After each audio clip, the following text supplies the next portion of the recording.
Hey YouTube, Joseph Fulmer here, and today I'm actually out on a piece of property raking some, this will be first cut hay for this property. It's a little thin, but it's not bad. I already raked it once, and then we had about 1/10 of an inch of rain that blew through last night, one of these freak summer storms. So I'm out here again today, rolling it over, gonna consolidate the windrows. So hopefully by this evening I can bale it, because it's pretty well dry. There's a little bit of moisture underneath, but it's not bad. So hang in there with me. We got the new Idea 403 behind me. As you can see, I had to do some welding on this disc. It was starting to crack. So I got that all welded up. Yeah, I know it's missing some teeth. That's another project for another day. I'd have been out here earlier, but I had to go down and pick up some parts for my baler this morning. So I'll show you guys installing those here a little bit later today. But now we're gonna get this get these windrows raked up, so that hopefully by 3:30, 4 o'clock I can come back and bale at 5 o'clock. Whenever I get done raking, I can come back through and bale. So we'll see how it goes.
I was taking it slow because I was afraid that was going to happen. It happened the other night.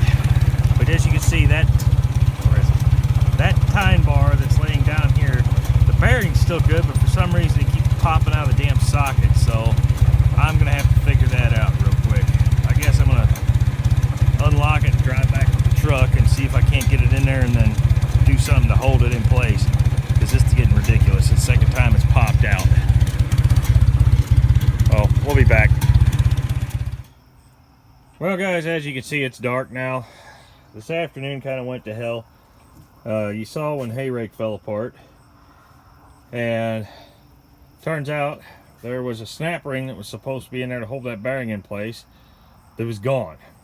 So don't know where it went. About the time I shut the camera down, it wasn't 5 minutes later, I got a call from my wife that my son's truck had broke down. He was stranded on the side of the road. So I parked the tractor, grabbed the truck, drove all the way up to St. Louis where he was stranded, picked his truck up, brought it back, and I didn't get home until 6 o'clock.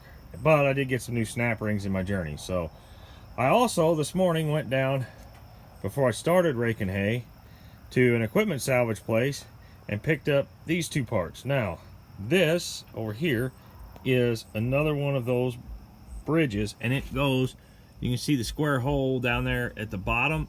There's a matching one up on top. It goes in there to actually shim the front side of the plunger over and keep it from walking. And that's, I've been having a major problem with them. These have an adjustment in them.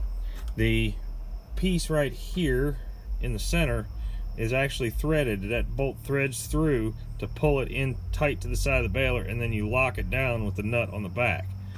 Now this is the slip clutch / overrunning coupler for the front of the baler, and I'm going to show you where it goes here in a second. Now you can see the 4 rounded notches around here are actually where this portion of the PTO shaft engages. Now there's a pin that goes in each one of those holes, I've got the pins out and I've got the springs out because one of my springs broke, and when it did that, it put all the stress on the other pin and it actually sheared out the rounded notches on this slip clutch. I'm trying to get some decent light on there. Now I've actually gone through and welded these up and recut the notches in there, but that's cast iron, so it's really difficult to weld to. And I don't know how well those welds are going to hold, so I wanted to see if I could find another one while I was down there at the Baler salvage, which I did. So I'm going to actually put it on since it's the better of the two, and I'm going to save this one as a backup in case this ever happens again. That way I've got one ready to go, because of course it's going to happen while you're trying to bale hay and you need to get it up. But really it's actually pretty easy to change. So we're going to get that installed, and I'll try and walk you through installing some of this stuff tonight, or at least bring you back when we get done. But it's a little dark out here, so I don't know how that's going to go. Just hang in there, guys. My son trying to work the camera for me. And you see this hole here with this little inspection cover that flips down? There's one here and there's one here. And those are the two access holes to adjust the bridges on that plunger. Now I'm going to, in order to line them up, I'm going to run the plunger forward. Wait a second here. I can find my small flashlight. I'm going to run the plunger forward with the flywheel until my first hole lines up, which is right there. Oop. There we go. Now I'm going to get that rear bridge put in, and then I'll run them up, and we'll actually adjust the bridges to tighten the plunger up and get it square in there so that it's not banging and clanging around, because this thing was getting pretty noisy and I was breaking a lot of shear bolts the last time I baled. And I got to looking at it, and that bridge was missing, and I have to assume that it was just gone when I bought the baler, and I didn't know enough about the baler at that time to realize that it was missing. So I've been learning as I'm going. So we're gonna get that. I got the where'd I put it? Oh, it's back here. I don't know how well this is gonna show up on camera, but I went through and cleaned up the two pads, got all the rust off of them.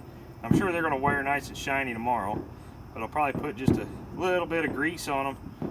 Well, no, I'm probably better off leaving them dry, because the grease is just going to attract the dust in the bale chamber. So, if you want to go around the other side, Blake, you can watch me put this thing in.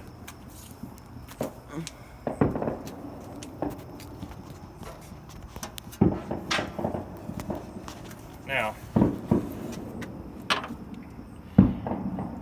I don't think I see it. the first thing I need to do, I have to reach down here, and it goes into those two holes. Yeah, and then I can start the bolt from the outside.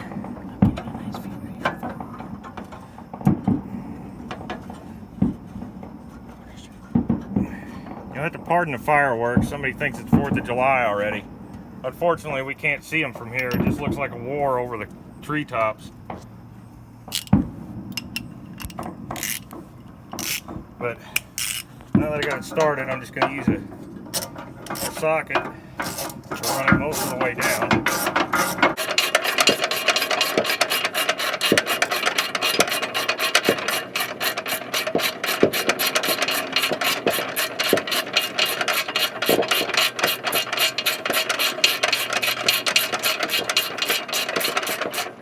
Okay, now I can feel it snugging up. I don't know if he can show you the other side of the plunger. Hold the flashlight. Over here. But down there, I don't know how well that's going to show up. But as I snug it up, it should push that side of the plunger over.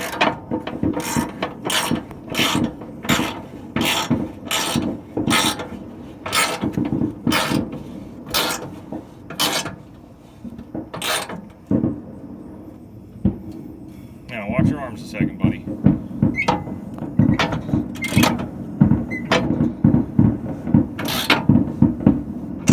God.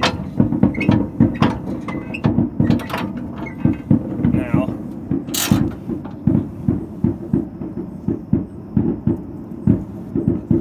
alright, There's going to be a crime scene here or two. Okay, it's in the holes properly. I want to make sure they're properly centered in the holes. And the plunger, you can see it's still walking a little bit. So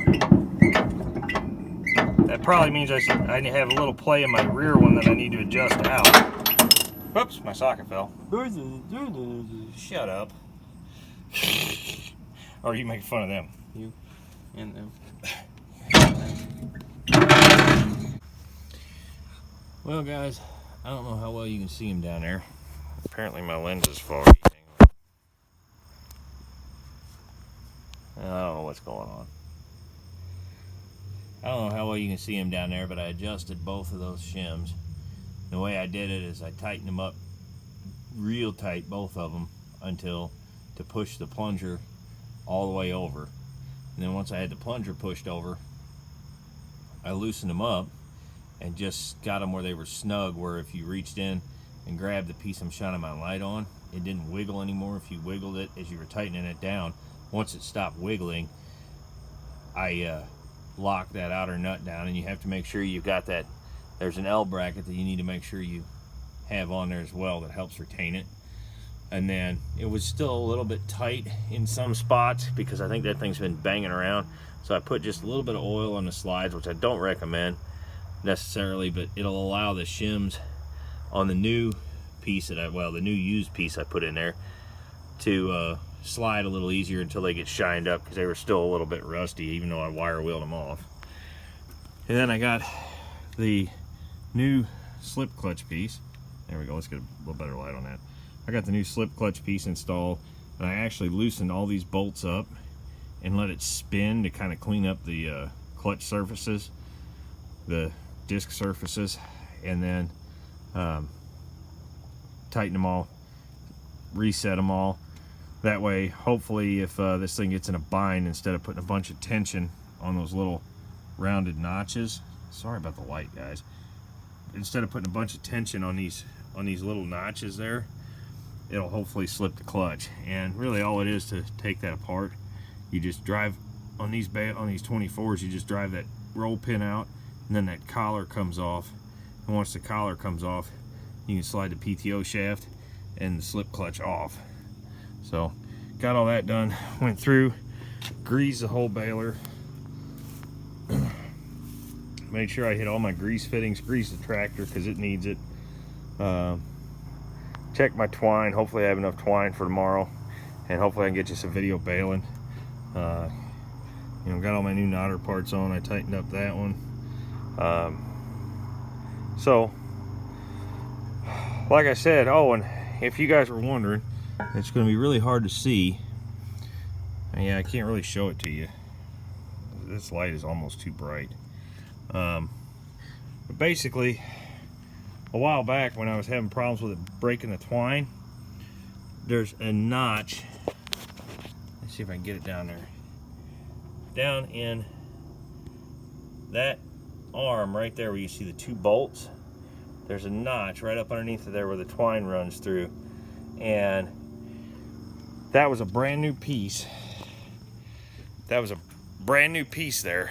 And the problem that I was running into was the fact that there was a they didn't clean up the casting when they got done with it. So what was happening, and I know the light sucks, I'm sorry, but as the bill hook would spin the twine, there was an edge on the casting, and it was actually cutting the twine.